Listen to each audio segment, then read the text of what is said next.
Most owners don't arrive at this problem without having tried to fix it first.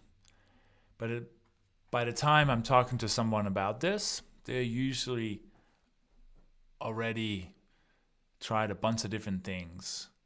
Maybe big initiatives, small initiatives, whatever. And it worked for a while. Then quietly, it didn't work. So this is what I hear often. We hired an operations manager to take things off my plate. They brought in a business coach. They tried delegating in more deliberately. They documented the workflows, built the process, stepped back and waited to see what happened. And for a while, things looked different. The operation manager was executing until he started needing more direction than expected. The delegation started strong and slowly eroded.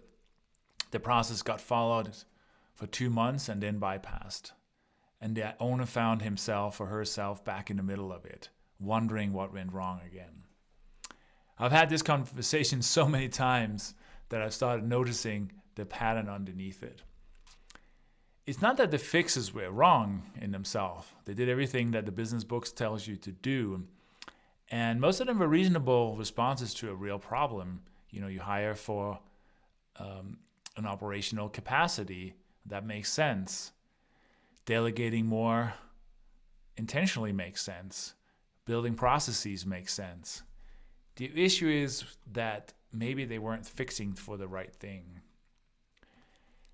Every one of these solutions addresses what's happening around the owner. But more people to absorb the workload, better system to reduce decision volume, clear handoff to move tasks downstream. But none of them tend to change what's happening in the center, what's happening with number one. The owner is still the authority, still the default, still the person the business organizes around when something matters. The fix works around the constraint. It doesn't change it. So I remember an owner who built a full leadership team, strong hires, clear roles, a proper accountability chart for the first time in the company's history. But 6 months in, he was proud of what he had built, and he should have been. It was real work. But I asked him one question. I said, when something goes wrong, who do people come to? He paused and he said, me. But that's just while we're getting up to speed, was his excuse. It had been 6 months. Shouldn't it be up to speed by now? The leadership team was real, the structure was real, the org chart was right. But the operating system underneath it, the one that said the owner was still the final word and everything that mattered, had not changed.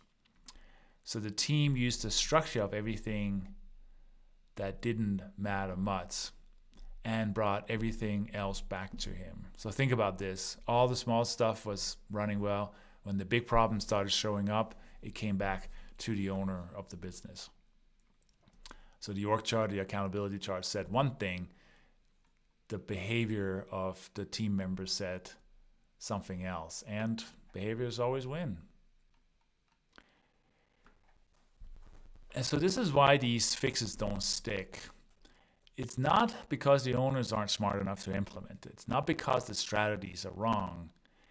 But it's because the strategies are aimed at the structure and the real problem is the behavior. Specifically, the owner's behavior. That's a hard thing to hear, right? Because as owner, we are proud of what we build and we think that we are indispensable. And especially how people show up when things get uncertain. Do the owners hold the line on the ownership they've given away, or do they take it back in the moment that the stakes start to get more real? No org chart can fix that. No hire can fix that. No process fixes that. The fix has to go deeper than the structure. And that's what most people figure out eventually after they've tried everything else. If you're now at this point, when you've done the reasonable things and they haven't stuck, it's probably not because you did them wrong. It's because you are fixing the right problem in the wrong place. Are you looking internally? So if this is where you are, it might be worth a conversation. I have a 30-minute owner constraint diagnostic where we find the single constraint keeping your business dependent on you. Not the structural constraint, the real one. You leave with clarity on what it is and what actually needs to change. There's no pits, just a clear picture.